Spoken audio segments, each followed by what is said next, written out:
j'espère que vous allez bien. On se retrouve aujourd'hui pour une nouvelle vidéo pour une recette toujours aussi saine et toujours aussi gourmande. On va travailler un légume que vous connaissez toutes, la courgette. On va travailler sous forme de ravioles. Alors une raviole qu'on va farcir avec des champignons de Paris, un peu d'oignon, un peu d'ail et de la viande hachée à 5%. On va mettre aussi, pour que la farce soit plus onctueuse, de la feta allégée. Et si vous n'avez pas de feta allégée, le Saint-Mauré allégé, ça va très bien, ou n'importe quel fromage à pâte à tartiner. Pâte à tartiner, ça y est, je pense à de la Nutella. Ouh là là, c'est pas bien ça, c'est pas bien du tout. N'importe quel fromage à tartiner. Voilà, on se remet dans les rails, on est dans le droit chemin. Voilà, n'importe quel fromage à tartiner, ça ira très très bien. Ensuite, on va cuire nos ravioles dans une sauce tomate qu'on va faire à partir de tomates pelées. On va les gratiner et pour les gratiner, on va utiliser du parmesan râpé. Voilà. Bon, j'arrête de penser à la pâte de tartiner et je me mets en cuisine. J'ai mis mon super tablier et puis c'est parti les filles. Allez hop, on va aller jouer de la mandoline. Vous allez voir pourquoi je dis ça. J'ai sorti ma mandoline, pas pour vous chanter la sérénade, bien que si vous voulez, moi je suis partante, hein. Mais c'est surtout parce qu'on va tailler des fines tranches de nos courgettes. Voilà, vous allez voir, je vais vous mettre des photos des étapes suivantes. C'est super simple. Et gratte, gratte sur la mandoline pour faire tes ravioles. Voilà, j'ai fini de passer ma courgette à la mandoline et j'en ai fait des tranches fines comme ça. Voilà. Donc là, pour pouvoir travailler de la courgette plus facilement, on va la blanchir. C'est-à-dire qu'on va la mettre un peu dans l'eau bouillante, histoire qu'elle se ramollisse.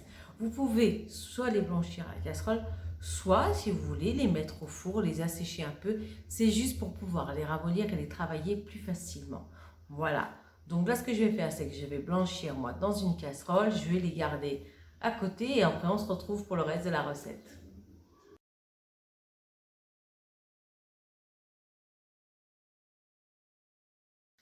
Voilà, donc là, maintenant, à ce stade, on a émincé les oignons, coupé les 250 g de champignons en tout petits morceaux.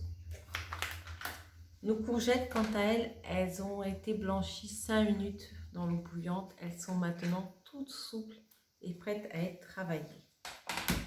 Ce qu'on va faire maintenant, c'est qu'on va laisser refroidir nos courgettes le temps de préparer la farce.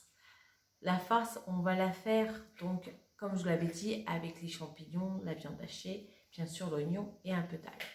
Là, dans un premier temps, je vais mettre 5 centilitres d'huile d'olive, l'équivalent d'une cuillère à café. Dans ma poêle, je vais faire revenir mes oignons en premier. Je vais y rajouter mes champignons et je vais y rajouter ma viande. Je vais laisser réduire un peu tout ça. Et ensuite, pour lier un peu la sauce et la rendre plus onctueuse, j'y rajouterai ma feta en fin de cuisson. De toute façon, on va se retrouver pour le reste de la recette en vidéo. Et puis dans la farce, si vous aimez, comme moi, vous pouvez rajouter une petite gousse d'ail. Voilà, à tout de suite.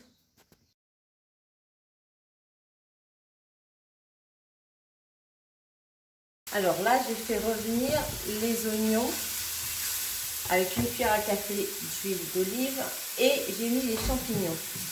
Maintenant, on va saler et on va poivrer avant d'ajouter la viande.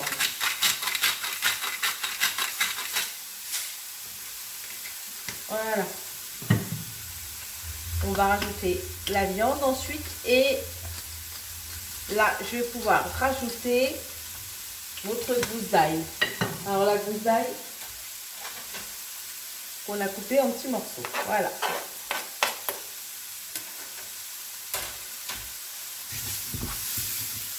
Je ne sais pas si vous voyez, ça a quand même pas mal réduit. Ça va être le moment de rajouter la viande. Voilà, je viens de rajouter la viande. Je vais la faire revenir avec le reste. Voilà. Et je vais y rajouter notre fromage.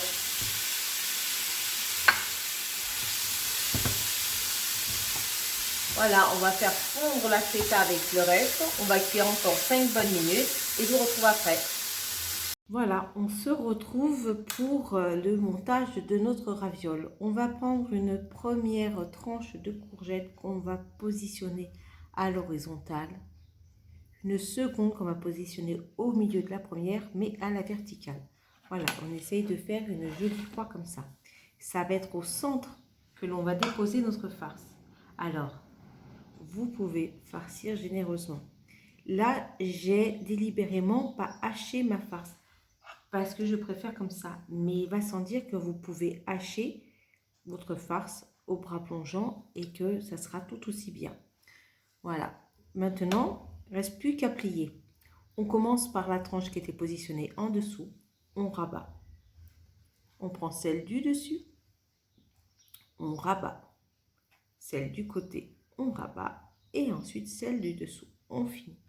Voilà. Et là, vous avez votre raviole. Et maintenant, il ne me reste plus qu'à faire toutes celles que j'ai en préparation. Donc, j'ai du travail. Je vous laisse. Me revoilà après ma séance de pliage de ravioles. Donc avec les 2 grosses courgettes, j'en ai fait 12. Il y a de quoi faire. On ne va pas mourir de faim. Voilà. Donc j'ai fait 12 ravioles. Là, je les ai mis sur un papier absorbant, histoire de boire un peu l'humidité qui restait des courgettes. Il me reste un fond de farce. C'est pas perdu, loin de là. C'est même plutôt une bonne chose parce que je vais y rajouter ma tomate pelée et ça va me faire une petite sauce bolognaise sur laquelle je vais pouvoir déposer mes ravioles dans un plat allant au four. On enfournera, on mettra le parmesan, ça va gratiner, ça va être bon comme tout. On se retrouve pour le reste de la recette. Voilà, comme convenu, j'ai rajouté ma tomate pelée. Là, j'ai remis sur le feu. Je vais me rajouter un peu de basilic pour donner du goût. J'ai ressalé aussi un petit peu. Voilà, je mets du basilic. Si vous avez du frais, c'est top. Mais là, j'en avais plus. Les escargots ont mangé toutes les feuilles de mon basilic. Résultat des courses, ils sont déjà assaisonnés, ces escargots. Voilà. Donc là, je vais faire réduire un petit peu, 2-3 minutes à tout casser. Et ensuite, on se retrouve. Alors là, j'ai déposé de la sauce dans un petit plat au four. Là, je vais le faire avec deux plats différents. J'ai gardé un peu de sauce, c'est juste pour pouvoir napper après. Dans un plat, il a fallu que je bataille, mais j'ai réussi à faire rentrer 6 ravioles. Ils sont serrés, ils vont se tenir chauds. Donc là, je sais pas, on peut pas voir, mais il y a la sauce tomate au fond. Et je napperai ensuite après. Je vais faire rentrer mes autres ravioles dans mon autre moule. Je vais reverser un peu de la sauce tomate sur le dessus, y parsemer mon parmesan et enfourner à 180 pour une demi-heure. On se retrouve pour le résultat final. Et ben nous revoilà 30 minutes après. Là, je viens juste de les sortir du four. J'en ai sorti qu'un, l'autre est resté au chaud. Vous allez voir ça. 30 minutes de cuisson. Et voilà. Ça sent bon. Ça sent super bon. Vous avez vu comme ils sont beaux? Ben, voilà. Encore une nouvelle recette que j'ai eu beaucoup de plaisir à partager avec vous. J'avoue que c'est une de mes recettes préférées, celle-ci. Et ben, j'espère qu'elle vous aura plu, j'espère que vous aurez pris beaucoup de plaisir à regarder cette vidéo. N'hésitez pas à vous abonner, n'hésitez pas à liker. Faites-vous plaisir et sur ce, ben, je vous souhaite un bon appétit et n'oubliez pas, la gourmandise n'est pas un vilain défaut. Gros bisous.